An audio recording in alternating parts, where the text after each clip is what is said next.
Kehidupan bersama akan menjadi tetap stabil dan damai jika tidak ada orang tamak yang selalu melahirkan kesenjangan yang berlebih-lebihan.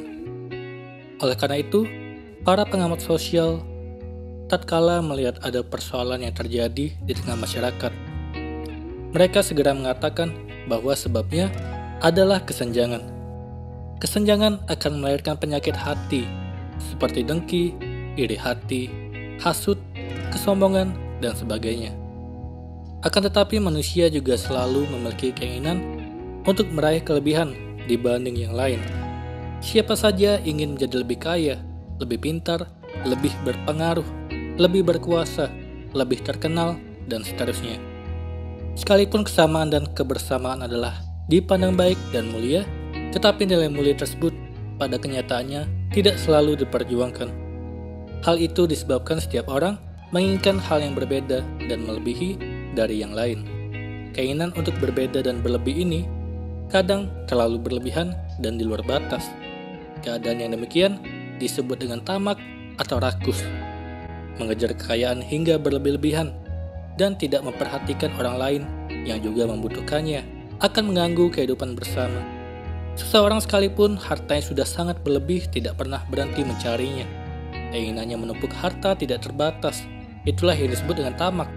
Tamak atau rakus tidak saja terhadap harta, tetapi juga pada jabatan, kekuasaan, pengaruh, pangkat, dan sebagainya.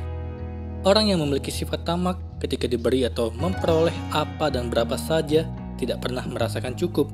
Sudah barang tentu, sifat itu tidak saja membahayakan terhadap diri yang bersangkutan, tetapi lebih-lebih terhadap orang lain. Banyak orang tamak di dunia ini, hidupnya berakhir dengan kenistaan. Penyakit tamak, gejalanya dapat dilihat sehari-hari dengan mudah. Orang yang sudah memiliki ribuan hektar kebun, tetapi justru semakin bersemangat menambahnya.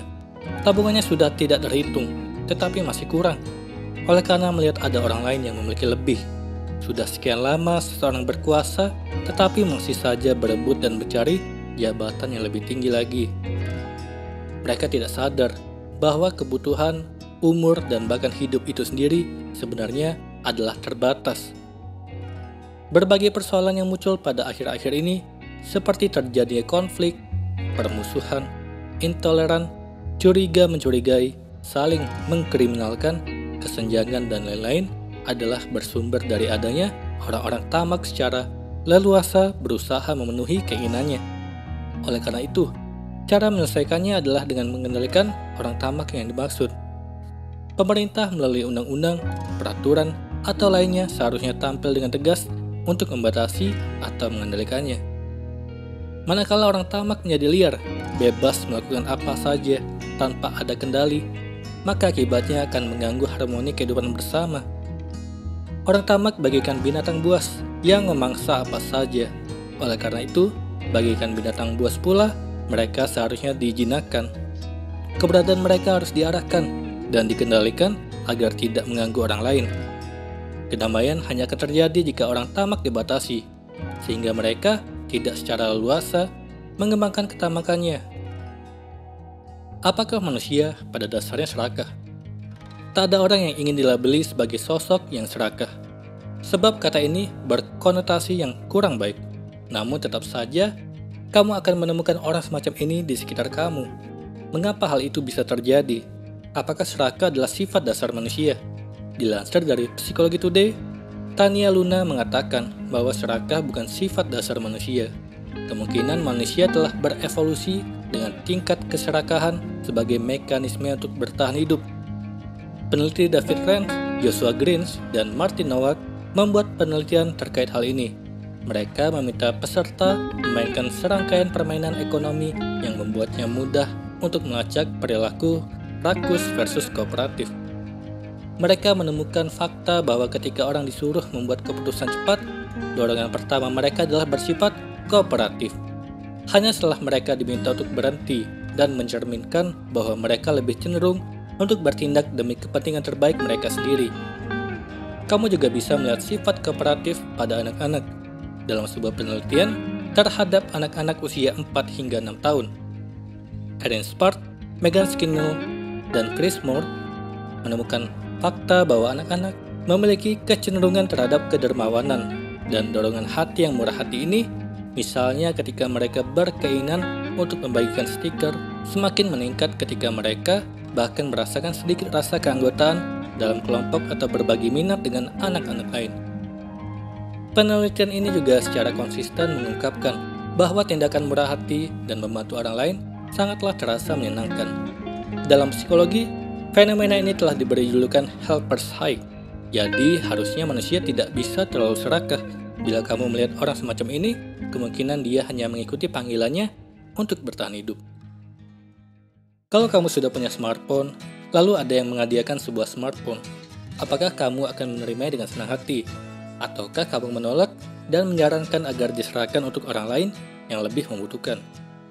Sudah bisa dipastikan kalau jawaban kamu pasti menerimanya.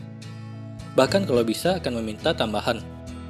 Para penuntut ilmu juga mempunyai sifat demikian. Mereka akan senang mendapatkan pembagian buku gratis, kalaupun buku yang dibagi itu sudah dia miliki. Terlebih lagi, bila yang dibagikan adalah uang, pasti orang yang sudah punya duit pun akan ikut berebutan. Itulah salah satu sifat evolusi dari manusia, tamak pada harta, ingin mendapatkan harta lebih tetapi berat untuk mengeluarkan harta yang tidak masuk dalam pundinya. Dalam Islam, Rasulullah pernah bersabda, bila seorang manusia punya 2 lembah penuh berisikan emas, maka ia pasti mengharapkan punya lagi lembah ketiga. Hanya tanahlah yang cukup untuk menyambat mulut ia. Punya 1 gudang harta belum merasa cukup, ingin punya 2 gudang. Sudah punya 2, pasti ingin punya 3 gudang. Dan begitulah seterusnya.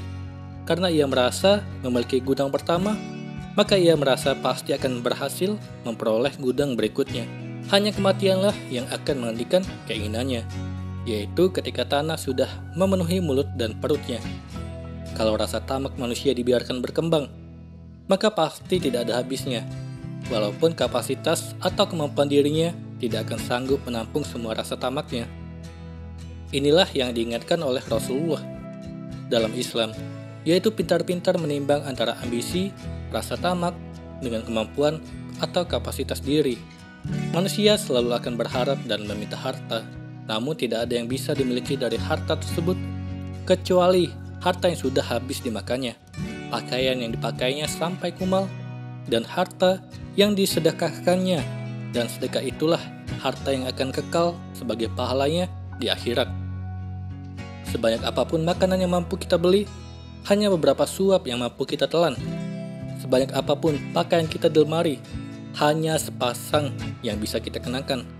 Tidak bisa kita pakai seluruhnya di satu waktu. Sebanyak apapun kendaraan kita, hanya satu saja yang bisa kita kendarai di satu waktu. Kalau itu kemampuan kita, berarti kita kemanakan harta yang lebih itu? Sedekahkan, dan sedekah itulah yang menjadi harta kita nantinya. Sedangkan yang kita makan dan pakai di dunia, semua akan hancur dan kumal. Harta paling banyak yang dimiliki seseorang adalah rasa cukup. Akan tetapi, hanya orang-orang langka yang memiliki harta ini, yaitu mereka yang sudah merasa cukup sehingga berani menolak pemberian untuk dirinya, bahkan meminta agar dialihkan ke orang lain saja. Jadilah orang yang merasa cukup di dunia ini. Manfaatkan apa yang ada dan sumbangkan yang berlebihan. Semoga ini bermanfaat. Sekian dan terima kasih.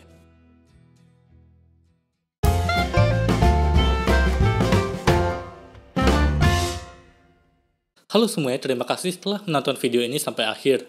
Jika kalian punya saran, silahkan tuliskan di kolom komentar video apa yang harus saya buat untuk selanjutnya. Dan jika kalian suka dengan video seperti ini, silahkan klik like. Semoga video saya bisa bermanfaat. Sekian dan terima kasih.